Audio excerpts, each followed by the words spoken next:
안녕하세요, 제이전입니다. 가슴 아픈 천병과 그의 아버지의 과거사가 왠지 참으로 씁쓸합니다.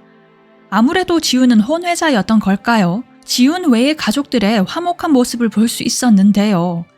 아버지가 없는 집에서 아버지가 보고 싶다 할 때마다 엄마가 사줬다는 자장면. 근데 저는 그렇게 싫더라고요. 아버지를 못 보는 대신에 짜장면을 먹는다는 게 뭔가 아버지랑 짜장면을 바꿔버린 것 같아서. 그리고 처음이자 마지막으로 함께 먹었던 그 자장면. 궁금했어요. 아버지랑 먹는 짜장면은 어떤 맛인지. 엄청 맛있네요.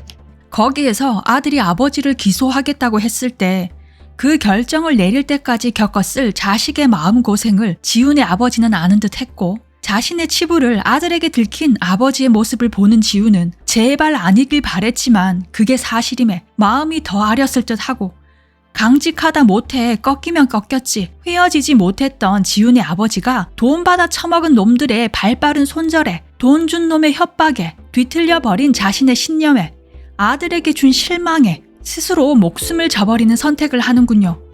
이렇게 하면 모든 문제가 해결될 거라고 생각한 겁니까? 문제를 해결하는 방식에는 굉장히 여러 가지가 있습니다. 가장 절망적인 순간에 놓여 있다고 해서 자신이 감당할 수 없는 그 끈을 놓아버리는 것만이 최선의 선택입니까? 사장이 네가 다 들고 죽어라 한다고 진짜 죽으려 했던 상구는 지훈이 살렸는데, 아직입니까? 김윤섭 의원님.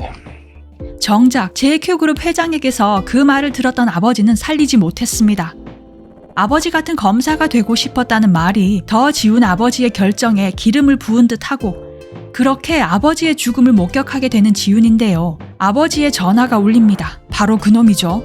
아무래도 JQ그룹 최기태의 형, JQ그룹 대표 최기석일 듯 한데요. 그렇게 2년이라는 세월을 아버지를 죽음으로 몬 놈들을 처단하는 데 보내지만 아무래도 최기석은 처리하지 못한 듯 합니다.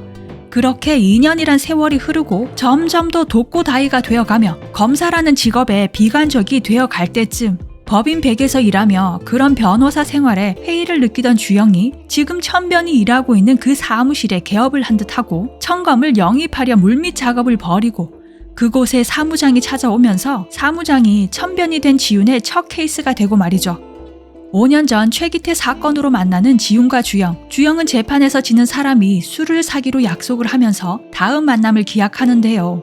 자금 담당의 연락 두절에 난관에 부딪힙니다. 검찰이 뭘 쥐고 있는지 모르기에 상황이 더 복잡해지지만 현무는 최기태 사건을 서면 조사로 끝내라며 압박을 시작합니다.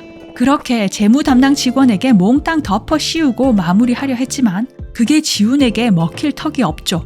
지훈은 자금 담당 양상국의 아내에게서 녹음 파일이 담긴 만년필을 건네받고 대질신문에서 기태와 주영을 대면하는데요. 기태는 횡령한 놈은 따로 있으니 양상국이나 찾으라 오히려 큰 소리치기 바쁘고, 지훈은 왜 양상국에게 죽으라고 했는지, 왜 양상국 부인에게 5억을 건넸는지 묻는데요. 기태가 주영에게 말하지 않았었군요.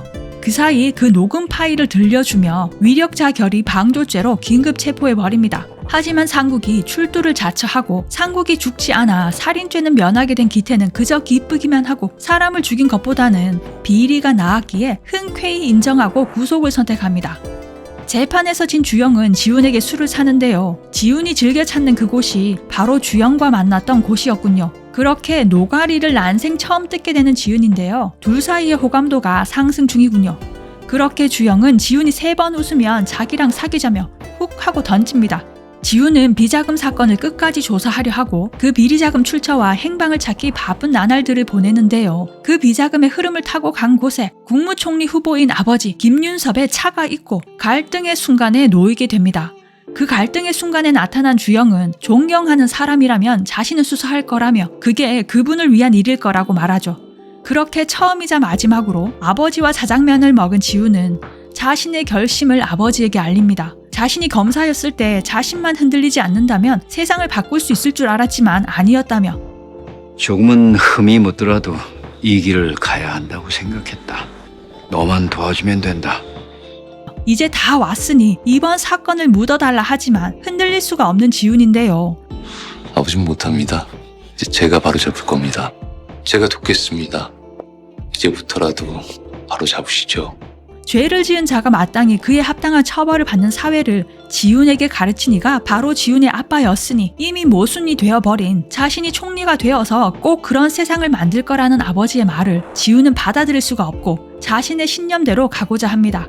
그렇게 아버지를 향한 수사가 시작이 되고 그 수사를 지켜보는 고위직 검사들 다 돈 받아 처먹은 놈들이겠죠. 아버지에게 다 뒤집어 씌우려는 그들의 대화를 들려주며 아버지를 설득해 조사를 시작하는데요. 지훈의 아버지는 이 사건에 엮이게 될 지훈이 더 걱정스러워 보입니다.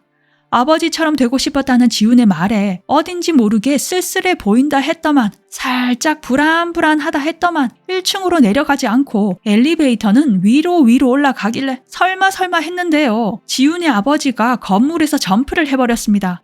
아버지의 죽음에 멘붕인 지훈과 전화기 너머로 들려오는 의문의 남성의 목소리. 그 배후에 있는 이가 JQ그룹 대표이겠죠. 아버지를 자살로 몰아간 그 배후.